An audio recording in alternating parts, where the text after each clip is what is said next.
Rossiya armiyasi mamlakat prezidenti Vladimir Putin tomonidan e'lon qilingan 3 kunlik sulhga qaramay butun front chizig'i bo'ylab hujumlarni davom ettirmoqda. Bu haqida Ukraina tashqi ishlar vaziri Andrey Sybiga ma'lum qildi. Kutilganidek, Putincha parad sulhi navbatdagi yolg'on bo'lib chiqdi. Tungi soat 00:00 dan tushgacha Rossiya tomonidan sulh rejimining 734-bor buzilib, 63 hujum operatsiyasi amalga oshirildi.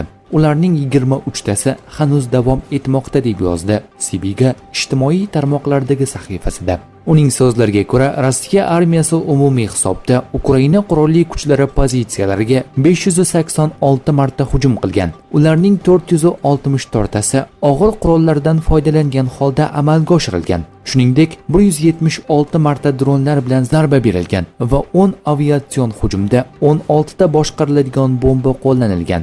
Sybiga barcha sulh buzilishi haqidagi ma'lumotlar AQSh, Yevropa ittifoqi va boshqa xalqaro hamkorlarga yetkazilishini bildirgan. Ukraina hanuz kamida 30 kunlik to'liq o't ochishni to'xtatishga va ishonchni mustahkamlash choralari orqali adolatli va barqaror tinchlikka olib boruvchi muzokaralarni boshlashga tayyor dedi Tashqi ishlar vazirligi rahbari.